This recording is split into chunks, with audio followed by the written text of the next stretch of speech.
I would have to say my current religious affiliation is none. Primarily because for me, a religion involves a belief in the supernatural, and I have none. I would have to say is probably materialism. I believe that all that truly exists is matter and energy, and everything we do, everything involved goes through those channels.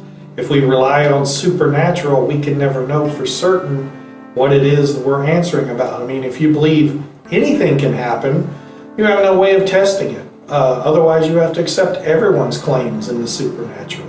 It's far easier just to accept none. I grew up in a Bible-believing fundamentalist background, Pentecostal, with the speaking in tongues, rolling in the floors, jumping up and down the aisles, even occasionally picking up a snake here and there. It was a bizarre and interesting way to grow up.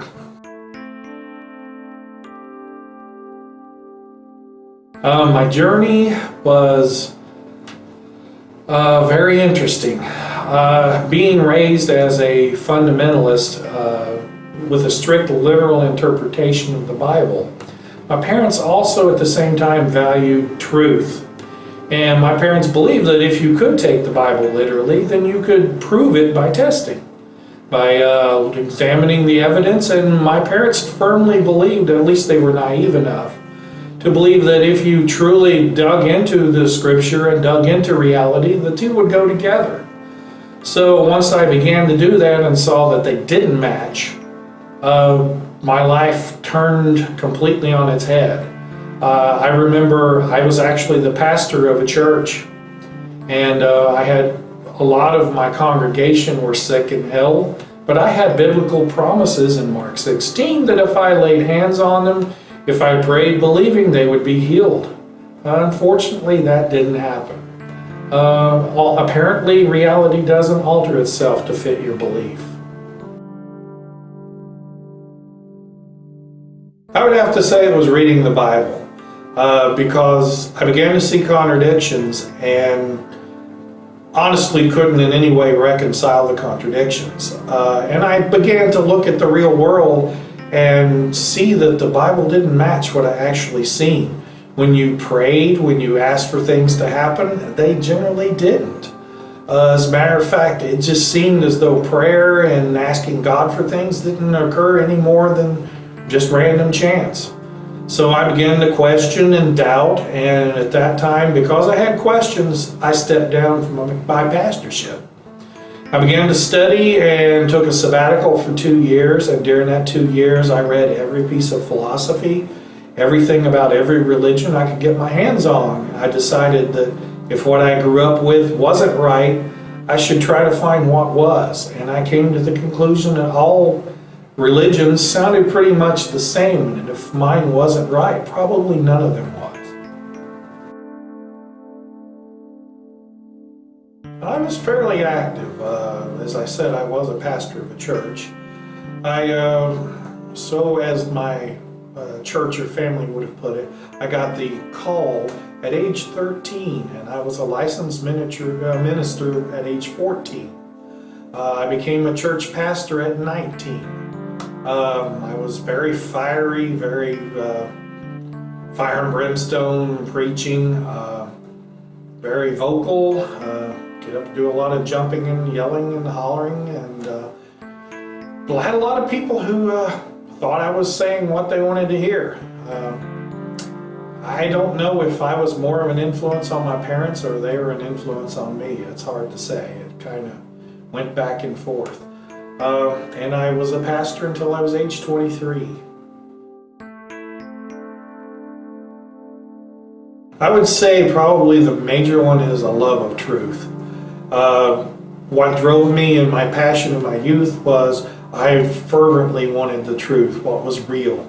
And that hasn't changed. I still have that desire, that want. Well, I think a firm grip of reality is always beneficial. I mean, now if I go out and my car gets a nail in the tire, my car got a nail in the tire. It's not some evil dart thrown from Satan trying to lead me astray. I don't have to live in the fear and the guilt and the repression that religious life gave me. I mean, I constantly, and every Christian I knew lived in fear that maybe I don't have enough faith. I do worship the Lord, but you know, we all can be deceived. That's a terrible thing to have to live with. Now I don't have to be concerned. I just live my life, and it's much better. It cost me a lot of my family. My mother, actually, when I first deconverted and admitted that I didn't believe in God, she refused to speak to me for 3 years, and I happened to be living with them at that time. So that was a little awkward. She would say to my dad, "Will you tell your son whatever," with me sitting in the room. That was an interesting experience. My whole family still looks at me also as an outcast. They are all the time trying to convert me, and somehow they think I know the truth and just am trying to avoid it or not be dealing with it. So every time I get around a large group of them, I have to deal with that again.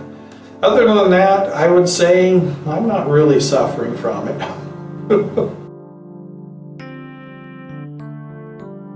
Yes and no. I don't actually, when I meet people on the street, try to say much about it to them. I do actively post things on the internet because my view is I want to reach out to others who are going through what I did. If a person is perfectly happy and content in their religious state, then I'm happy to leave them that way. But if I see somebody I feel is looking and working toward getting out of that situation, then I'm more than happy to help. And with friends and family, I generally don't say anything about my beliefs or views unless they ask me about. I would say first, read.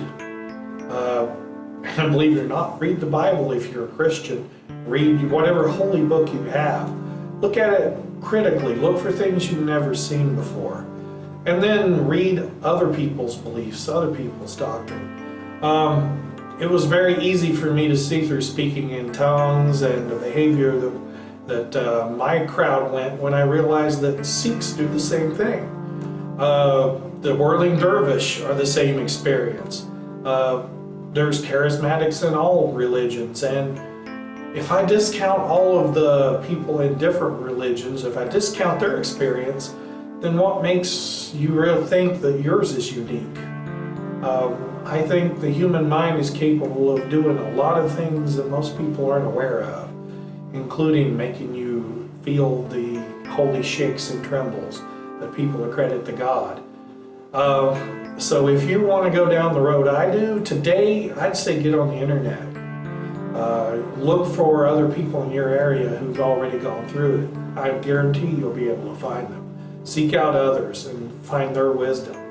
You don't have to go it alone today.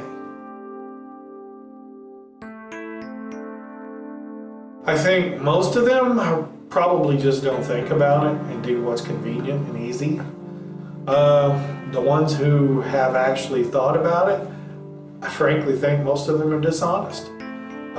They think that it's more beneficial to them to fit in and do what everyone else does and ignore the truth. I read Christian apologists and I just feel they're dishonest. But I think for the most part they don't know what they're dealing with. I would strongly encourage, once again, all Christians, all Muslims, all people, really read your holy book. Actually get to know it. Don't just take for granted what your teachers say is in there. Read it for yourself.